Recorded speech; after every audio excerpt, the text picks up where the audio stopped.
On September 9, 1739, 23 colonial bodies were discovered along a 10-mile stretch of South Carolina's Stono River Road, their heads severed and arranged in a pattern that colonial authorities would later describe only as deliberate.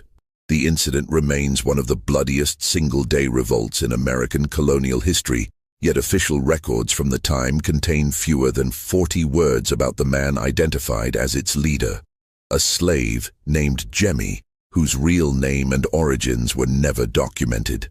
For nearly 3 centuries, the colony of South Carolina sealed every witness testimony, every militia report, every judicial proceeding related to what happened that Sunday morning. What they buried wasn't just the story of a rebellion. It was evidence of something that challenged everything the plantation system claimed about the people it enslaved. Before we continue with the story of Jemmy and the blood-soaked morning that would change South Carolina forever, subscribe now to the Chronicles of Dread for more chilling stories. Hit that bell icon so you never miss these forgotten chapters of American history. And I'm curious, where are you listening from right now? Drop your state or city in the comments below. Now let's go back to the summer of 1739, when the colony was about to learn that some men cannot be broken. The summer of 1739 brought oppressive heat to the Carolina Lowcountry, the kind that made even breathing feel like labor. St. Paul's Parish, 20 miles southwest of Charlestown, stretched along the Stono River in a patchwork of rice plantations, each one a small kingdom unto itself. The plantations here were larger than most in the colonies. Some holdings exceeded 1,000 acres, with slave populations that outnumbered white settlers by ratios as high as 10 to 1. The economy ran on rice, and rice ran on the backs of enslaved Africans who possessed the agricultural knowledge that made Carolina's planters wealthy beyond the dreams of European nobility. The Hutchinson plantation occupied prime riverfront property, its big house overlooking fields that had been carved from cypress swamps through years of backbreaking labor. William Hutchinson had inherited the property from his father and expanded it aggressively, purchasing 42 slaves in the past 3 years alone. Among them was a man the plantation records identified simply as Jemmy. No surname, no age, no notation of origin beyond the single word, Angola, written in faded ink. But the slaves who worked alongside Jemmy knew more. They knew he spoke 4 languages fluently. They knew he could read and write in Portuguese, a skill he hid carefully from the overseers. They knew that the scars on his back told a story of resistance, not submission, and that he'd been sold 3 times in 2 years before Hutchinson purchased him. Plantation owners passing him along like a bad debt, unable to break his spirit but unwilling to suffer his defiance. What the white population of St. Paul's Parish didn't know, or refused to acknowledge, was that many of the slaves working their fields had been soldiers, farmers, and craftsmen in their homelands. Jemmy himself had been a military commander in the Kingdom of Congo before Portuguese slavers raided his village. He understood strategy, tactics, and the psychology of warfare. The plantation system had stripped him of his name, his family, and his freedom, but it had not stripped him of his mind. The colony was on edge that summer for reasons that had nothing to do with the slave population. War had broken out between Britain and Spain, and Spanish Florida, just 100 miles south, had begun offering freedom to any English slave who could reach St. Augustine. The colonial government had issued stern warnings against slaves traveling without passes, doubled the patrols, and increased the brutality of punishments for even minor infractions. Fear hung in the humid air like Spanish moss, thick and suffocating. On the Hutchinson plantation, the overseer, a man named Ezra Cobb, had responded to the increased tensions by becoming more vicious. Cobb was a short man with a perpetual sunburn and eyes that seemed to catalogue every moment of rest as theft. He carried a whip made from dried bull hide, and he used it liberally. The slaves called him Red Devil in their native tongues, though never within his hearing. Jemmy had been on the plantation for 8 months. In that time, he'd been whipped 4 times, once for making eye contact with Hutchinson's wife, once for speaking in his native language, once for pausing to drink water without permission, and once for reasons Cobb never bothered to explain. Each punishment had been delivered in front of the other slaves, a ritual of humiliation designed to break not just the body, but the soul. It was during the fourth whipping on a Tuesday afternoon in late August that something changed in Jemmy's eyes. The other slaves saw it, a light going out, or perhaps a different kind of light coming on. He took the lashes without making a sound, his jaw clenched so tightly that blood ran from where he'd bitten through his own lip. When Cobb finally tired and moved on to inspect the rice fields, Jemmy stood up, wiped the blood from his mouth, and went back to work without a word. That night, in the slave quarters, a series of crude cabins with dirt floors and walls that let in every mosquito and snake, Jemmy began to talk. Not to everyone, only to certain men, and only in whispers. He spoke in Kikongo to those who understood it, in Portuguese to others, in broken English to those who knew no other tongue. He asked questions. He listened more than he spoke. He was gathering information the way a general surveys a battlefield. The conversations continued for 2 weeks. During those whispered exchanges, Jemmy learned which slaves had been soldiers, which had been farmers who knew the land, which had been craftsmen who could improvise weapons. He learned which overseers were cruel and which were merely indifferent. He learned the schedules of the patrols, the locations of the weapons stores, the routes to Spanish Florida. And he learned that he was not alone in his rage. There was Cato, a man from the Gold Coast who'd watched his son sold away to a plantation in Virginia. There was Monday, from the Bambara people, who bore scars from a failed escape attempt that had cost him 3 toes on his left foot. There was Solomon, who'd been literate in Arabic before the slave ship, and who now worked in silence while planning in secret. There was Quash, barely 20 years old, who'd been born free in Benin and kidnapped by raiders when he was 15. These men, and others like them, had been waiting for someone to give voice to the fury they carried. Jemmy became that voice. Sunday, September 9th, 1739, dawned with a strange stillness. The air felt heavy, pregnant with something the white population couldn't name, but the enslaved population recognized immediately. It was the weight of a decision made, of a point of no return crossed. Most of the white families in St. Paul's Parish attended church services at Willtown Presbyterian, a small wooden structure that sat near the intersection of the Savannah Road. The law required plantation owners to allow their slaves to rest on the Sabbath. Though rest was a relative term, there was always firewood to chop, meals to prepare, animals to tend. But on this particular Sunday, the masters and their families would be gathered in one place, singing hymns while their slaves remained scattered across the plantations. Jemmy rose before dawn. He did not eat. In some cultures, warriors fasted before battle, and though he'd been forced to abandon many of his traditions, this one he kept.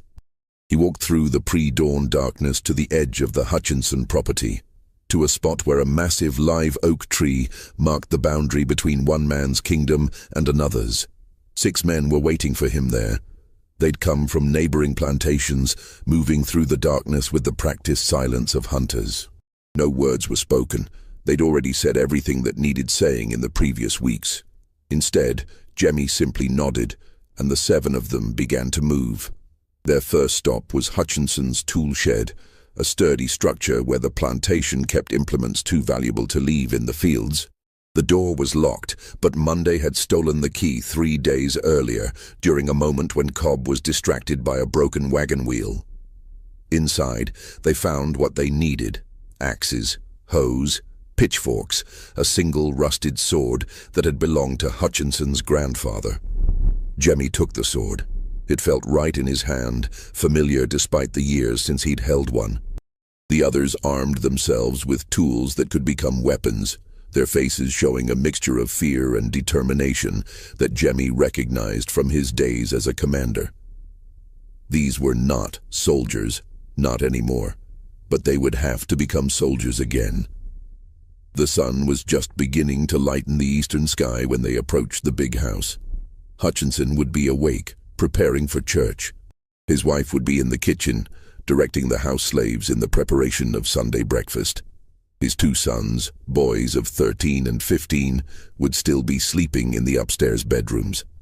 What happened in the next 30 minutes was never fully documented. The official colonial records contain only a single sentence. The Hutchinson family and their overseer were killed in their home by rebellious slaves. But the few surviving letters from neighbors who saw the aftermath tell a different story, one written in blood and terror. The attack was swift and silent. Cobb, who'd been walking toward the slave quarters to roust someone for an early chore, never saw Jemmy coming.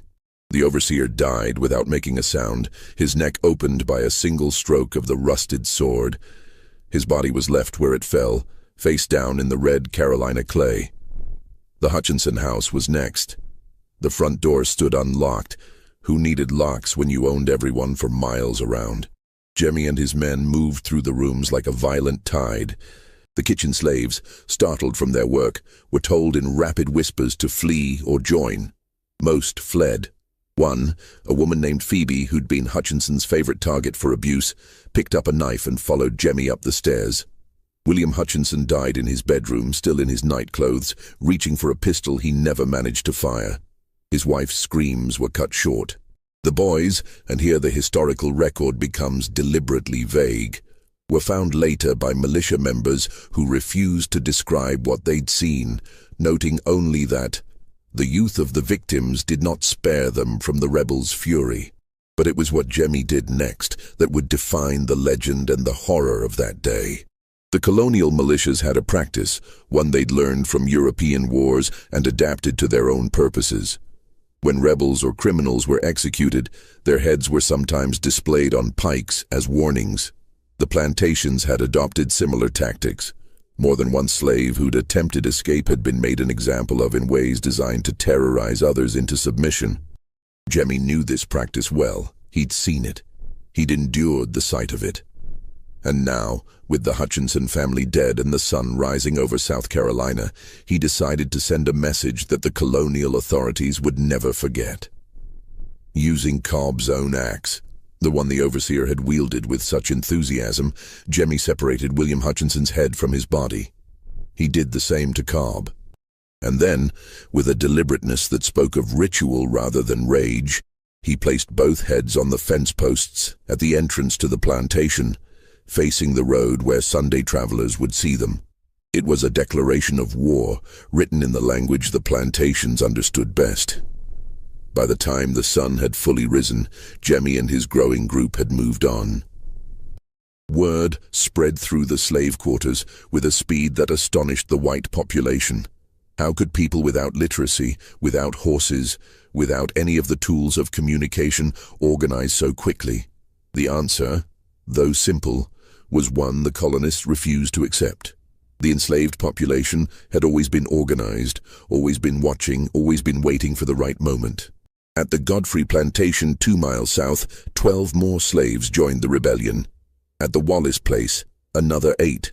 They moved down the road toward Spanish Florida, and with each plantation they passed, their numbers grew. Some joined willingly, fired by years of accumulated rage. Others joined out of fear that refusal would mark them as collaborators, fear that the rebellion would fail and they'd be punished anyway for not stopping it. The pattern established at the Hutchinson plantation repeated itself at 6 more locations that morning. The attacks were not random or chaotic. Jemmy had prioritized targets based on the cruelty of the owners and the strategic value of the properties. The Lemmy plantation, owned by a man notorious for working his slaves to death and simply purchasing new ones, was hit next. Then came the Sprys, the Sacheverells, the Nathaniel Perrys. At each location, the same grim ritual. The owners killed, their heads removed and displayed.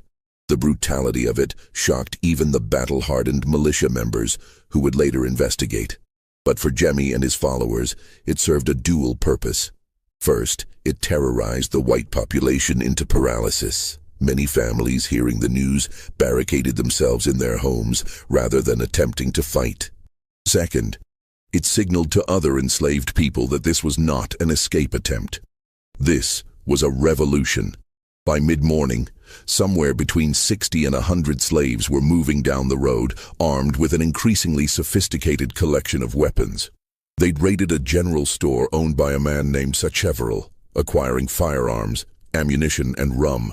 The rum would prove to be a critical mistake, but in the moment, it felt like a celebration. For the first time in their lives on Carolina soil, these men and women were free, and they were powerful, and they were feared. Lieutenant Governor William Bull was traveling from Charlestown to his plantation that morning when he encountered the group on the road. Bull, who would later give testimony that shaped the official record, described seeing a large number of armed Negroes marching with drums and colors, calling out, "Liberty!" He managed to avoid capture, spurring his horse into the forest and riding hard for the nearest militia post. His arrival at Willtown, where the local militia was drilling after church services, changed everything. Captain B, who commanded the local colonial forces, immediately called for a full mobilization. Riders were dispatched to neighboring parishes. Church bells rang out warnings. Within 2 hours, militia members from across the region were converging on the road south of Stono. But Jemmy and his followers had already traveled 10 miles. They'd stopped at the Edisto River at a place called Jacksonboro. And here, whether from overconfidence, exhaustion, or the effects of the liberated rum, they made their fatal error. They stopped to rest. The debate among the group's leaders was fierce. Some wanted to continue immediately toward Florida, covering as much ground as possible before the militia could organize. Others argued they needed rest, needed to consolidate, needed to plan. The sun was high and brutal. The journey ahead was still 60 miles through hostile territory, and they'd been up since before dawn, running on adrenaline and rage. Jemmy made the decision to stop. In his defense, he was making calculations based on warfare in Congo, where armies maneuvered with supply lines and territorial knowledge. He didn't fully understand the speed with which colonial communications could operate, the network of riders and bells and prearranged signals that allowed plantations to coordinate defensive measures. They posted sentries, but the rum had made the men careless. Some celebrated, others argued about what to do with the slaves who'd joined them unwillingly. A few tried to organize the group into military formations, but they were working with farmers and field hands, not soldiers. The discipline that Jemmy had maintained during the morning's raids began to fray in the afternoon heat. It was nearly 4 o'clock when the militia arrived. The Battle of Stono, as it would later be called, lasted less than an hour. But that single hour would reshape slavery laws across the American colonies and create a legend that would be whispered about in slave quarters for generations. Captain B approached with approximately 40 militia members, all on horseback, all armed with muskets and pistols. They had the advantage of surprise, organization, and sobriety. Jemmy's group spread out along the riverbank, scrambled to respond. The first volley of musket fire cut down 7 men before most of the group even realized they were under attack. Jemmy, to his credit, immediately tried to organize a defense. He gathered the armed men into a line, shouting orders in multiple languages, trying to create the kind of disciplined formation that might withstand a cavalry charge. For a few moments, it almost worked. The rebels returned fire, and 2 militia members fell from their horses. The group began to move toward a defensive position near a grove of trees, covering each other's retreat with the kind of coordinated movement that surprised the colonial forces. But coordination only matters when you have the numbers and weapons to sustain it. The militia had both, and more critically, they had reinforcements coming. By the time the second wave of colonial forces arrived, another 30 men from neighboring parishes, the outcome was no longer in doubt. The battle became a rout. Slaves scattered into the surrounding forest, dropping weapons and running for their lives. Some tried to surrender, hands raised, pleading in broken English or their native tongues. They were shot anyway. The militia had come not to arrest, but to annihilate, to send a message as brutal as the one Jemmy had sent that morning. Jemmy himself fought to the last. Multiple accounts describe him standing his ground near the riverbank, the rusted sword in one hand and a captured pistol in the other. He was surrounded by 6 dead militiamen, evidence of his skill and fury when a musket ball struck him in the chest. He went down hard, blood spreading across his torn shirt. But here's where the official record and the whispered stories diverge. The militia's after-action report states that Jemmy died of his wounds at the battle site. It notes that his body was decapitated, along with those of 13 other rebels, and that their heads were displayed on posts along the road for the next several months as warnings. Case closed, rebellion crushed, order restored. But the slaves who survived, and there were survivors, captured rather than killed, eventually sold to plantations in distant colonies, told a different story. They claimed that when the militia members approached Jemmy's body, he was still breathing, that they stood around him in a circle, debating what to do. That one man, they couldn't remember his name but they remembered his eyes, leaned down and whispered something to Jemmy in Portuguese. What was whispered? None of the survivors would say. Some claimed they didn't hear. Others said they heard but didn't understand.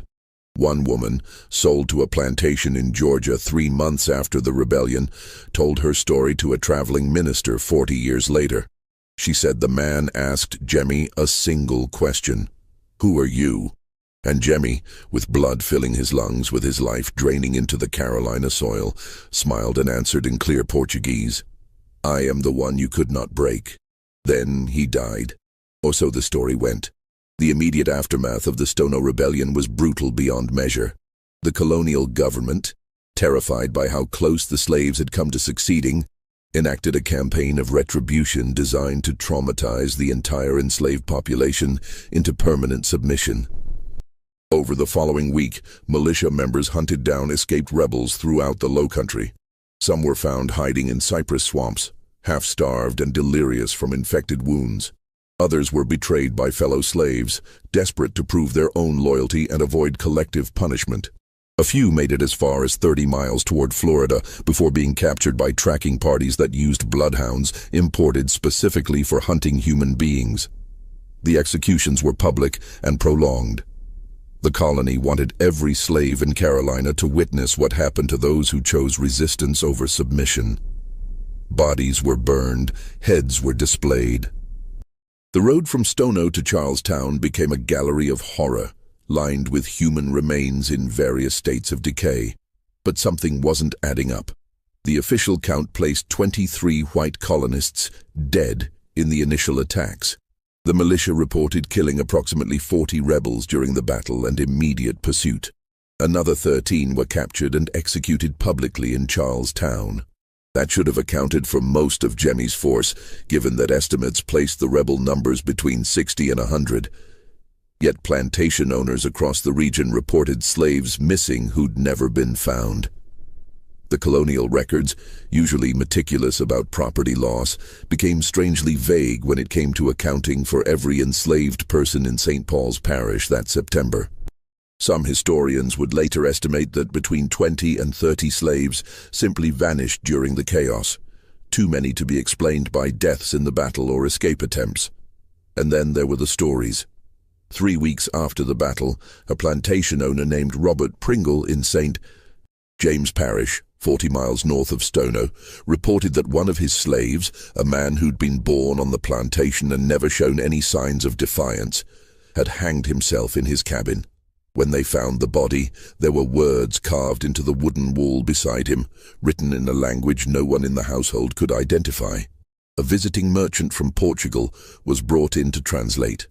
He went pale when he saw the words and refused to say what they meant, claiming only that it was a military phrase from Africa. 2 months after that, a rice field overseer on the Drayton plantation went missing. His horse was found near the Stono River, but his body was never recovered. The slaves on the plantation claimed they knew nothing, but several were seen making offerings at the base of a large oak tree near where the horse was found, offerings of food, tobacco, and strange carved wooden figures. And then there was the matter of the heads. The colonial government had ordered that the heads of executed rebels be left on display indefinitely as a permanent warning. But slowly, mysteriously, they began to disappear. Not all at once, that would have prompted immediate investigation. But one by one, over the course of several months, the heads vanished from their posts. Some were attributed to scavenger animals. Others were blamed on storm damage. But militia members who'd been tasked with maintaining the displays reported something that made their commanders uncomfortable. The heads weren't falling off due to decay or weather. They were being removed, carefully, deliberately, in the night. Jemmy's head, or what was supposed to be Jemmy's head, was the first to disappear. The disappearances prompted wild speculation. Some colonists believed the Spanish were sending agents north to retrieve the remains as propaganda tools. Others thought escaped rebels were conducting nighttime raids to honor their dead. A few, though these were only mentioned in private letters, never public documents, wondered if something else was at work. Just when we thought we'd seen it all, the horror in Stono intensifies. If this story is giving you chills, share this video with a friend who loves dark mysteries. Hit that like button to support our content, and don't forget to subscribe to never miss stories like this. Let's discover together what happens next. The investigation into the rebellion was led by Lieutenant Governor Bull himself, who had personal reasons for wanting answers. He'd barely escaped with his life that Sunday morning. He interviewed dozens of captured slaves, plantation owners, militia members, and anyone else who might shed light on how the rebellion was organized so efficiently. What he discovered troubled him more than the rebellion itself. Jemmy, it turned out, was not just literate, but highly educated. Several slaves testified that he'd been teaching others to read in secret, using the Bible as a text, the only book slaves were sometimes permitted to access. He'd been studying maps he'd glimpsed in the Hutchinson house during his rare trips inside to deliver messages. He'd been cataloging the schedules of militia patrols with the precision of a military intelligence officer. More disturbing were the testimonies suggesting that Jemmy had been in contact with other slaves across multiple plantations for months before the rebellion, building a network that the white population had never detected. How they communicated, how they sent messages across distances without literacy, without freedom of movement, without any of the infrastructure white colonists took for granted, remained a mystery that Bull never solved. One captured rebel, a man named Caesar, who'd been among Jemmy's closest associates, was subjected to enhanced interrogation, a colonial euphemism for torture. Before he died from his injuries, he made a statement that Bull included in his report, but couldn't explain. Jemmy didn't start this. He finished what was already begun. We've been waiting for someone like him for 100 years. What did that mean? Who or what had begun the process that Jemmy finished?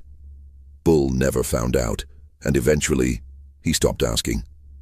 The answers were too destabilizing to the social order he was trying to preserve. The Security Act of 1740, passed by the Colonial Assembly 6 months after the Stono Rebellion, was one of the most comprehensive slave codes ever enacted in English North America. It prohibited slaves from gathering in groups without white supervision, banned the use of drums, which could be used to communicate over distances, forbade slaves from learning to read or write, and imposed harsh penalties on any slave found off their plantation without written permission. The act also included a provision that seemed almost paranoid in its specificity. It required plantation owners to maintain detailed records of any slave who demonstrated unusual intelligence, military knowledge, or facility with languages. These individuals were to be reported to colonial authorities and, if necessary, sold out of the colony entirely. The provision was a direct response to Jemmy, though his name appeared nowhere in the legislation. The colonial government understood, even if they couldn't publicly admit it, that the greatest threat to the plantation system wasn't the cruelty of slavery. That was the system's foundation. The greatest threat was the possibility that enslaved people might organize, might remember their military training, might refuse to accept the lie that enslavement was natural or inevitable. But laws could only do so much. And in the months and years following the rebellion, strange patterns emerged that suggested the story hadn't ended on that riverbank at Jacksonboro. The winter following the rebellion brought an unusual cold to the low country. Ice formed on the Stono River for the first time in living memory, and plantation owners huddled in their houses, burning through firewood at unprecedented rates. The cold affected the enslaved population far worse. Their cabins offered little protection against the wind that howled off the river, and thin blankets provided minimal warmth against temperatures that dropped below freezing most nights. It was during this brutal winter that the first authenticated account of what came to be known as Jemmy's witnesses emerged. A house slave named Dinah, who worked in the home of Samuel Swinton, a plantation owner who'd lost his brother in the Stono attacks, reported to her master that slaves were holding secret gatherings in the woods at night, despite the new laws explicitly forbidding such meetings. Swinton, paranoid and grief-stricken, organized a night patrol with 3 neighboring plantation owners. On the evening of January 14, 1740, they discovered approximately 30 slaves gathered in a clearing 2 miles from the nearest plantation. The slaves were seated in a circle around a small fire, and in the center of that circle was an elderly man, a slave from the Drayton plantation known only as Old Marcus, who was speaking in a language none of the white men recognized. The patrol broke up the gathering violently. Old Marcus was arrested and subjected to interrogation that lasted 3 days. What he revealed under duress became one of the most closely guarded secrets of the colonial administration, contained in letters between Lieutenant Governor Bull and the Governor of Virginia that wouldn't be discovered by historians until the 1920s. Old Marcus claimed he'd been conducting a memorial service for those who died at Stono. But it wasn't a Christian service. It was something older, drawn from traditions that predated the slaves' arrival in America. He said the gatherings had been happening since October, always in secret, always in locations that changed from week to week. He said that over 200 slaves across 5 parishes had attended at least one gathering. And he said something else, something that Bull initially dismissed as the ravings of a tortured man, but that haunted him for the rest of his life. Jemmy knew he would die. He planned for it. He told us what to do after he was gone. We are doing it. What did that mean? Bull tried to extract more information, but Old Marcus died from his injuries before providing details. The colonial government, already anxious about appearing weak in the wake of Stono, decided to bury the information rather than investigate further. Publicizing the existence of an organized network of memorial gatherings would only dignify the rebellion and potentially inspire others. But the gatherings didn't stop. Throughout 1740 and into 1741, plantation owners reported suspicious activities.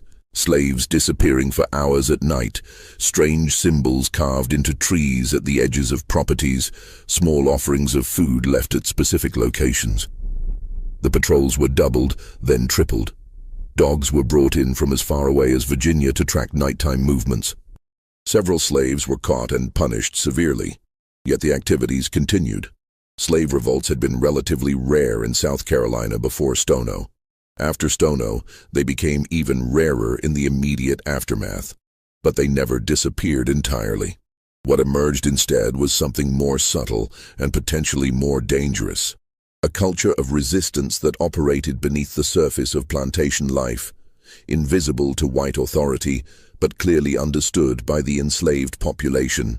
In June of 1740, a rice field on the Middleton plantation was discovered to have been deliberately sabotaged.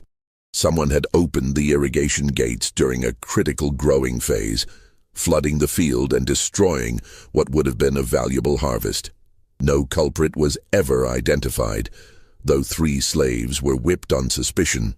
2 weeks later, a similar incident occurred on the Lowndes plantation, then again on the Waring place. The pattern continued throughout the summer. Tools went missing and were found broken in distant locations. Oxen were released from their pens and scattered.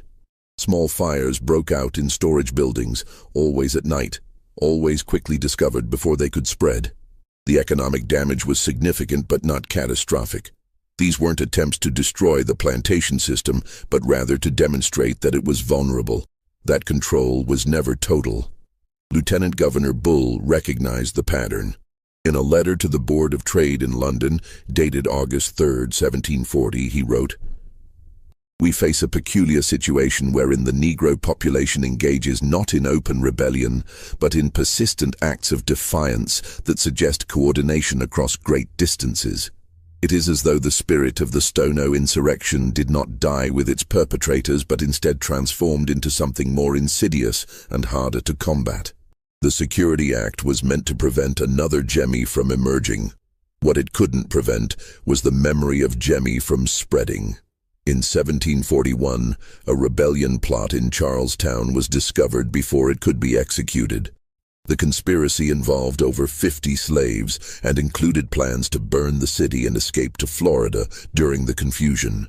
The discovery came through an informant, a slave who'd been promised freedom in exchange for betraying his fellows. When interrogated, one of the conspirators mentioned being inspired by the soldier from Stono, who'd shown that resistance was possible.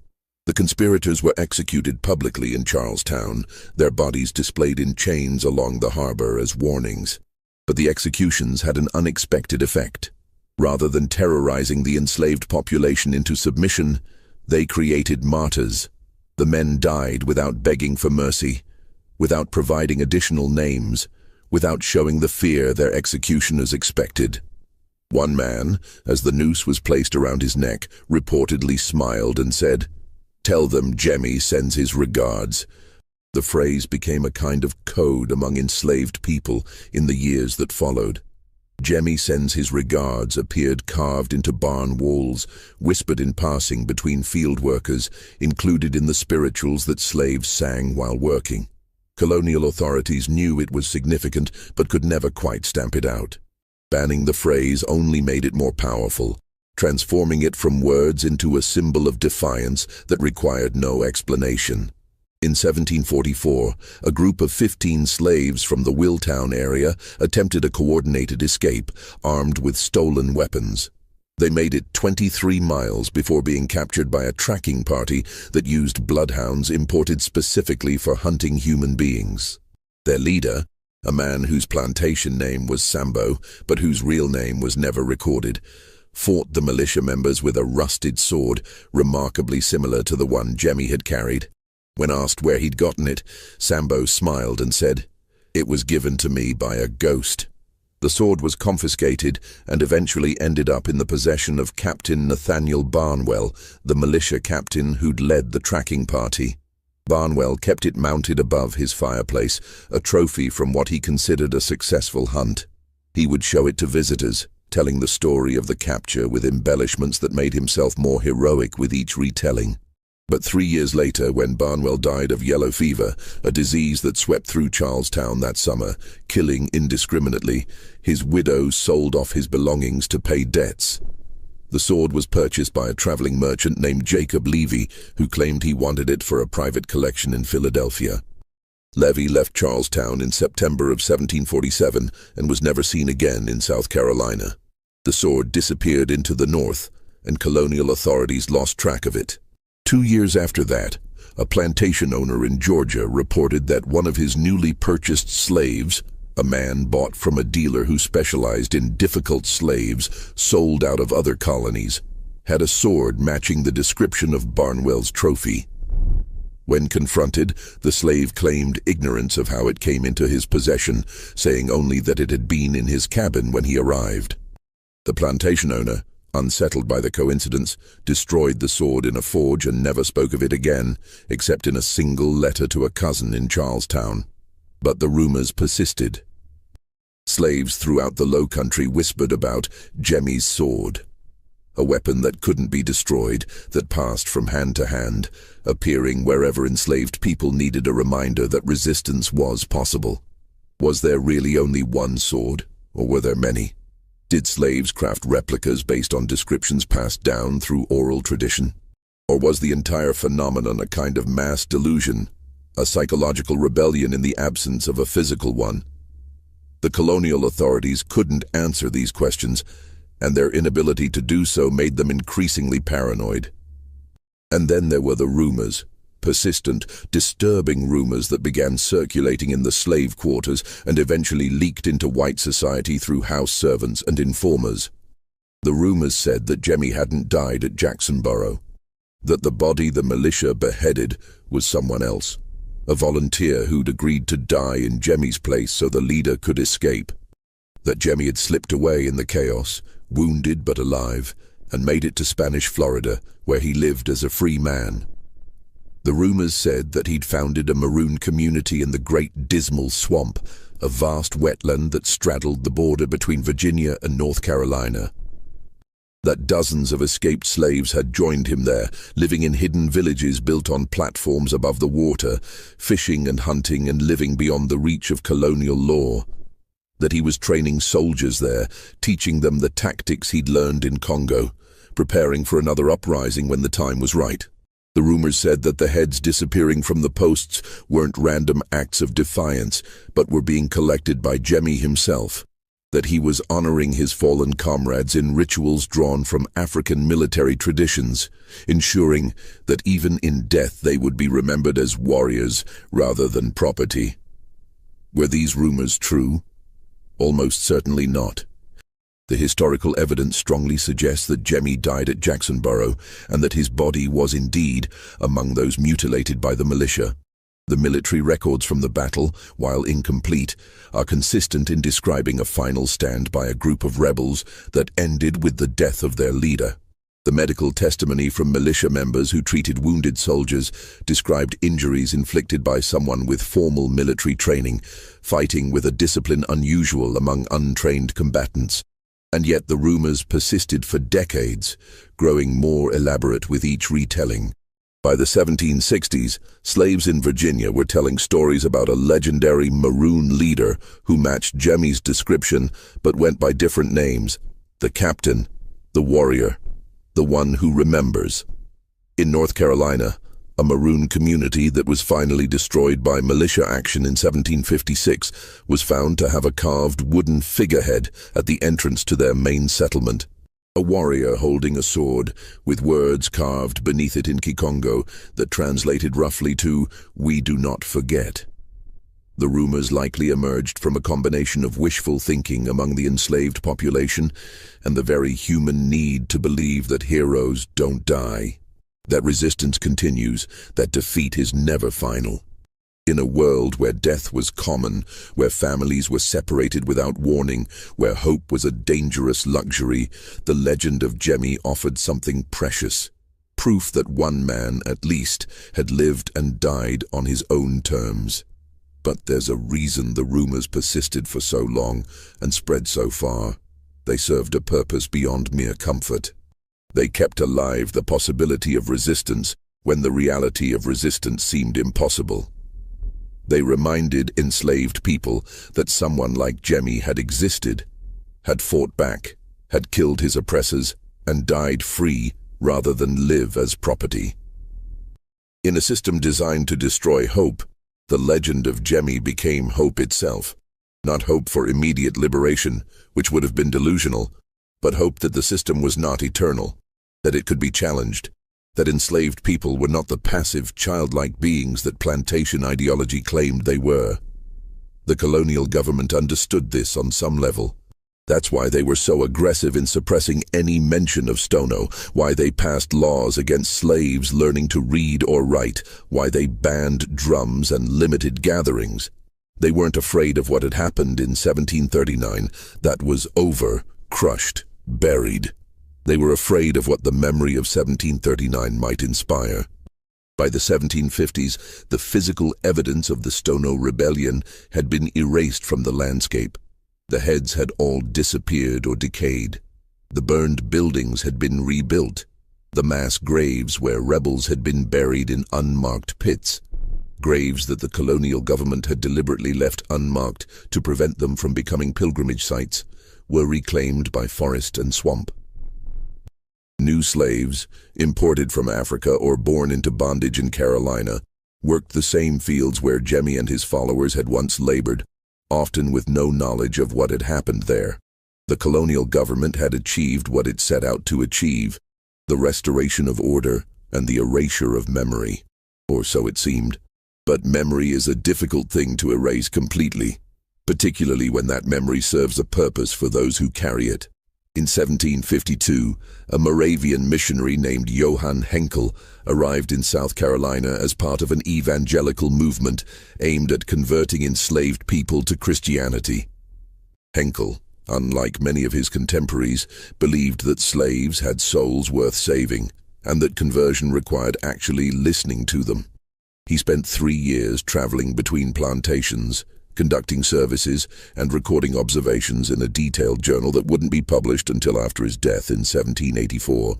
Henkel's journal contains several entries that reference Stono, though he had to be careful about what he committed to paper. In an entry dated June 15, 1753, he wrote, "Today I spoke with an elderly Negro woman on the Drayton plantation who claims to remember the Day of Blood, as she calls it. She would not speak of it directly, but instead told me a story about a great warrior from her homeland who challenged a cruel king and died fighting. When I asked if this was a parable from Scripture, she smiled and said, 'All true stories are parables, master.' I suspect she was speaking of matters the colonial authorities would prefer remain forgotten." Another entry from September 9, 1754, exactly 15 years after the rebellion, describes attending a slave gathering that had been approved by the plantation owner as a harvest celebration.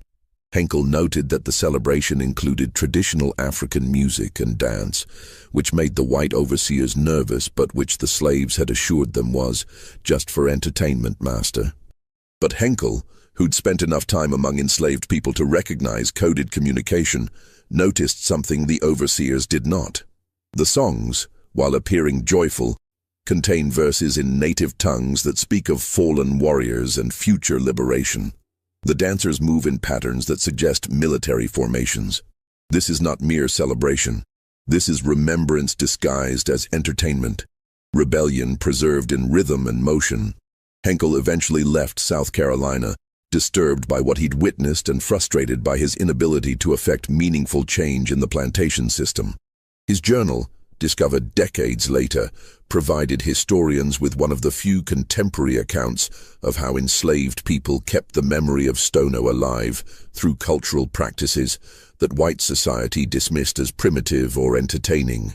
The architectural changes that swept through low-country plantations in the 1740s and 1750s tell another story about the lasting impact of Jemmy's rebellion.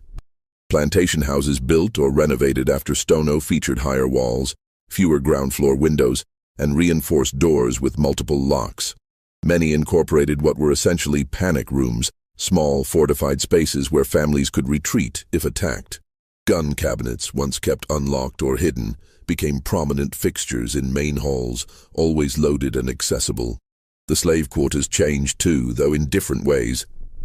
They were moved farther from the big houses, separated by open ground that provided clear lines of sight and clear lines of fire.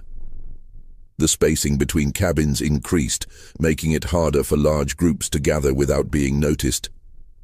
Some plantations installed bells that could be rung to summon help from neighboring properties, creating an early warning network across the region. These architectural changes remained standard in South Carolina for the next century, long after the specific fear of another Stono had faded. They became simply the way things were done, with the original reasoning forgotten by later generations. But the buildings themselves remembered what the people who built them feared. In the historical record, Jemmy remains a cipher. We don't know his real name. The name Jemmy was almost certainly a plantation designation, possibly a corruption of a name his overseers couldn't pronounce or didn't care to learn. We don't know his age, though testimonies suggest he was probably in his 30s or early 40s, young enough to lead a physical rebellion, but old enough to have gained military experience in Africa. We don't know whether he had a family, if he left behind a wife in Congo who waited years for a husband who would never return, or if he had children born into slavery in Carolina who grew up never knowing their father's story, possibly not even knowing he was their father. We don't know if he ever truly believed the rebellion could succeed. Did he think they could actually make it to Florida, establish themselves as free men under Spanish protection, and live out their lives in peace? Or did he understand from the beginning that the rebellion was likely doomed, and he simply decided that dying on his feet was better than living on his knees? Was it military strategy or a suicide mission dressed up as revolution? The few slaves who survived Stono and were willing to speak to colonial authorities, always under duress, always with the understanding that their words could lead to their own execution or torture, provided conflicting accounts. Some said Jemmy believed he could succeed, that he'd calculated the odds and thought them favorable if they could reach Florida before the militia organized.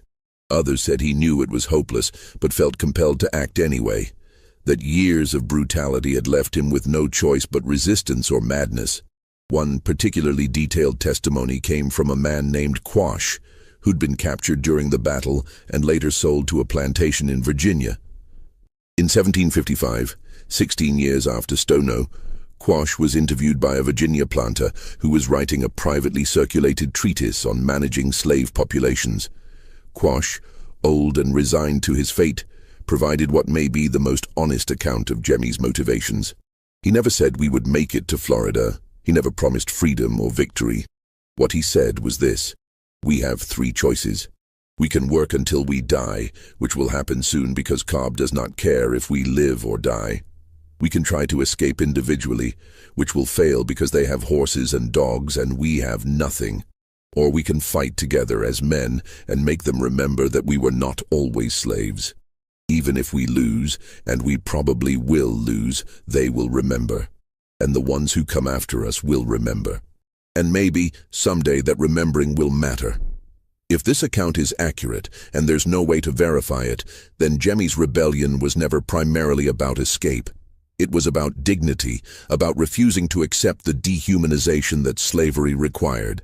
It was about creating a memory that would outlast the men who fought, a story that would remind future generations that enslaved people were capable of organized resistance, of military thinking, of choosing death over submission.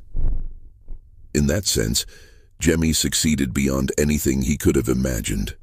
What we do know, from documents that have survived, is contained in a handful of legislative records, personal letters, and administrative reports from the period.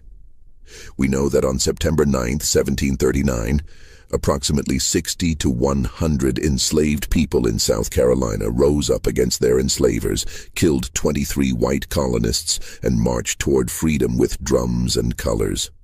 We know that they were led by a man named Jemmy, who'd been a soldier in Africa before being enslaved, who spoke multiple languages, who could read and write, and who used those skills to organize one of the most significant slave rebellions in colonial American history.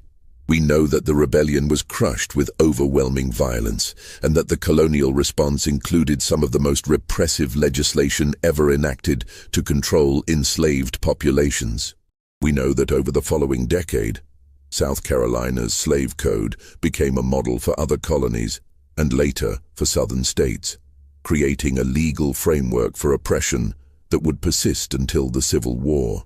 We know that the rebellion terrified the planter class in ways that simple escapes or small acts of resistance never could.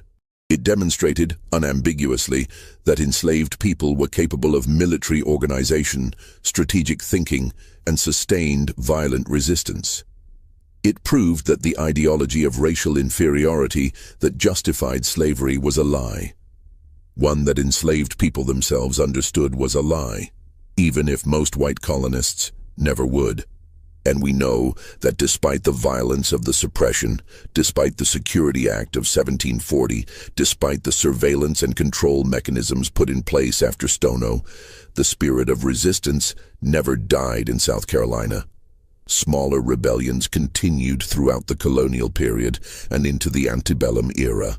Escape attempts persisted, with some slaves successfully reaching Florida or joining maroon communities in the swamps.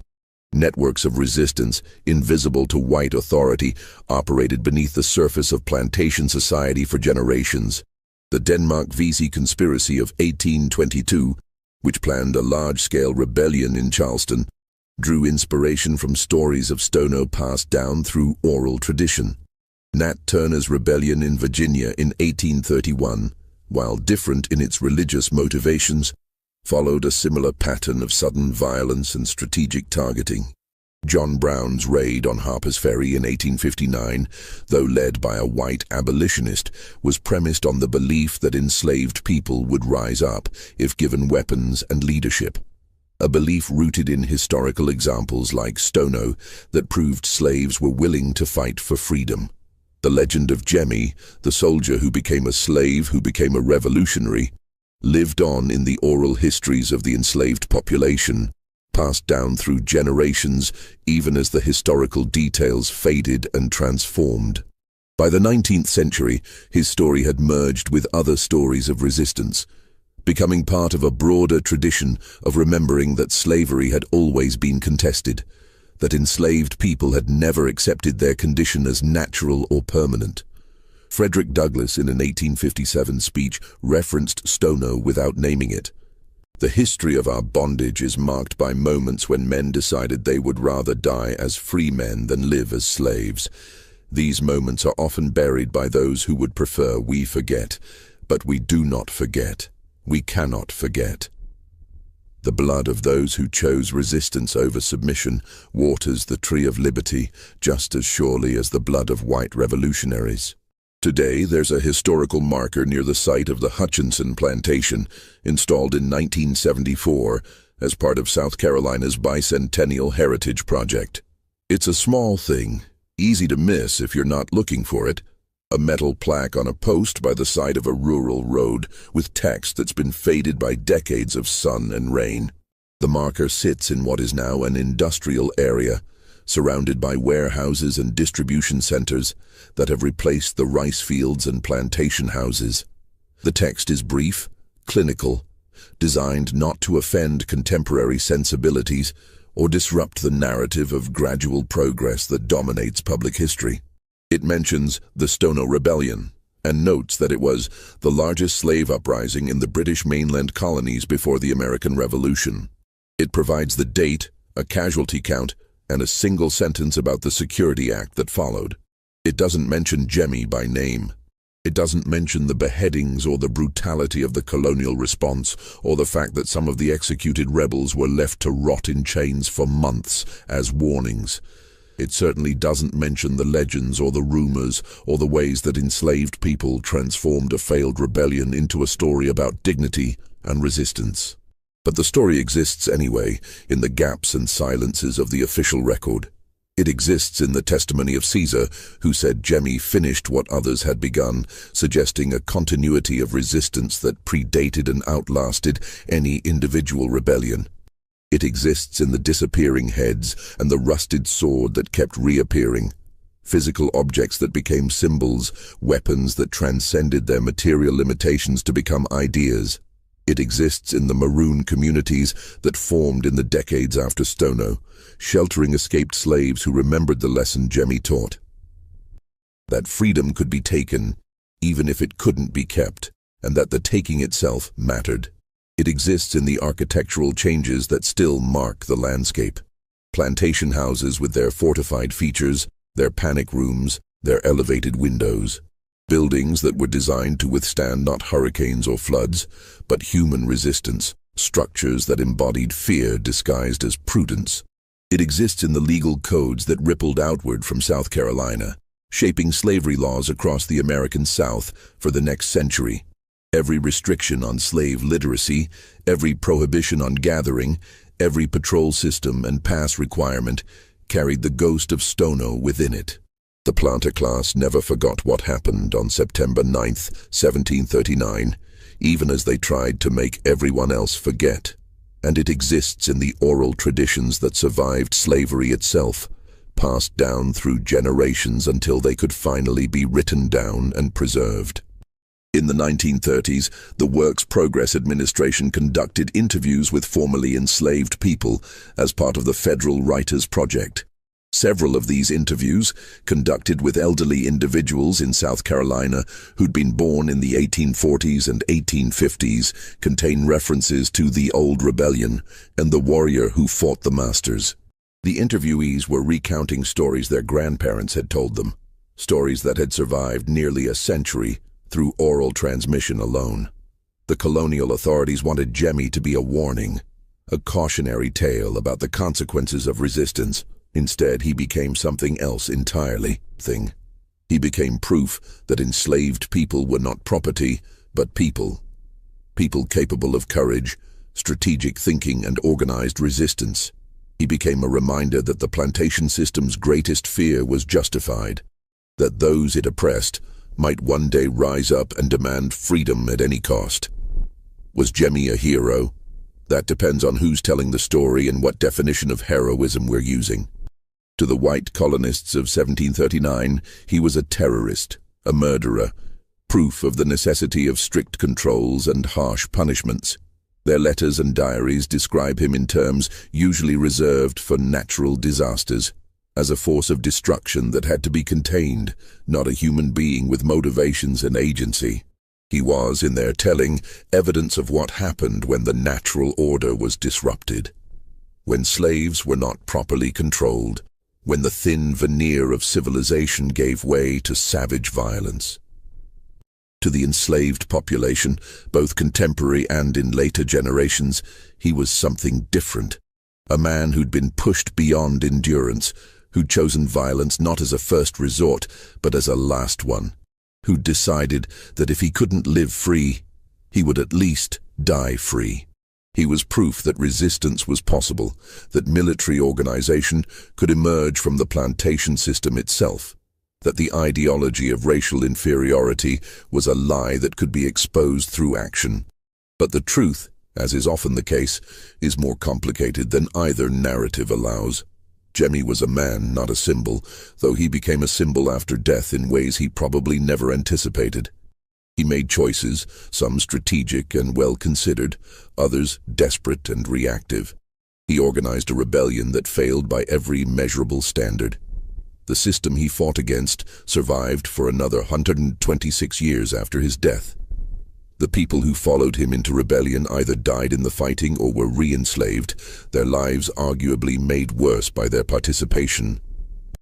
The violence he unleashed led directly to harsher laws and more brutal repression, not just in South Carolina, but across the American colonies.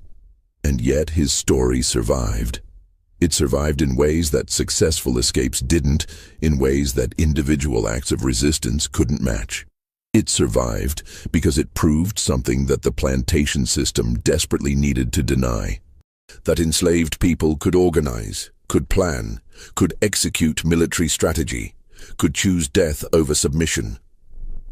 Every subsequent rebellion, every escape attempt, every act of resistance carried Stono within it, not as a direct inspiration necessarily, but as proof of concept, as evidence that the system was vulnerable. The question of whether the rebellion was worth the cost is one that historians continue to debate. 23 white colonists died, but in the aftermath, dozens of slaves were executed and hundreds more faced increased brutality and surveillance. Did Jemmy's actions improve the lives of enslaved people or make them worse? Did the rebellion advance the cause of freedom or set it back by justifying harsher controls? These questions assume that Jemmy and his followers were engaging in a cost-benefit analysis, weighing outcomes and choosing the path that would lead to the greatest good for the greatest number. But that assumption may be fundamentally wrong. The testimony from survivors suggests that Jemmy and his closest associates understood they were likely going to die. They chose to fight anyway, not because they thought it would lead to better conditions for slaves in general, but because they as individuals could no longer tolerate their own enslavement. In that sense, Stono was not a political revolution, but an existential one. It was not about improving the system or even destroying it, but about asserting, in the most violent way possible, that enslaved people were human beings capable of autonomous action, including the action of choosing when and how they would die. On September the 9th, 1739, a man whose real name we'll never know, a man who'd been a military commander in Congo, who'd been captured and sold and transported across an ocean, who'd been given the name Jemmy by people who owned him as property, picked up a sword and decided that his life belonged to him, not to William Hutchinson or the colony of South Carolina or the economic system that had stole in him from Africa. For one brief, bloody morning, he was free. He led men into battle. He killed his oppressors. He marched with drums and colors toward a Spanish colony that promised liberation. For those few hours, he was not property but a general, not a slave but a soldier, not chattel but a man. And then he died, as revolutionaries often do, believing in a future he would never see. A future where the story of his rebellion would matter, where the memory of his resistance would inspire others, where the system that enslaved him would eventually fall. He was right about that, though it took longer than he could have imagined. Slavery in America persisted for 126 years after Stono, before finally being destroyed, not by slave rebellions alone, but by a combination of economic forces, political realignments, moral awakenings, and ultimately a civil war that killed more Americans than any conflict before or since.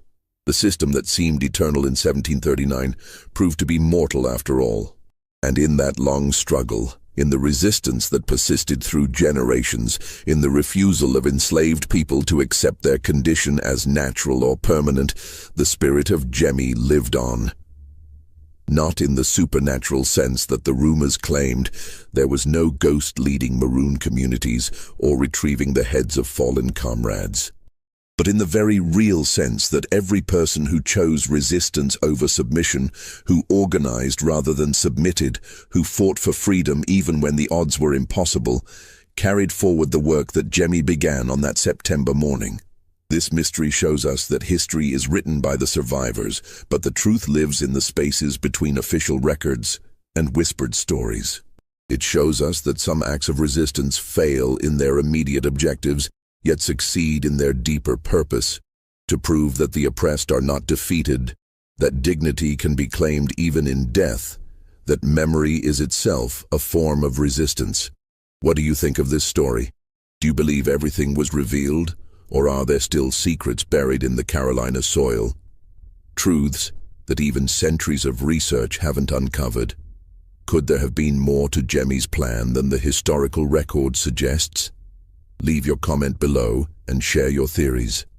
If you enjoyed this tale and want more stories about the forgotten corners of American history, the rebellions that were suppressed, the voices that were silenced, the truths that power tried to bury, Subscribe now to the Chronicles of Dread for more. hit the notification bell so you never miss an upload, and share this video with someone who loves mysteries that challenge everything we think we know about the past. See you in the next video, where we'll uncover another story that history tried to forget.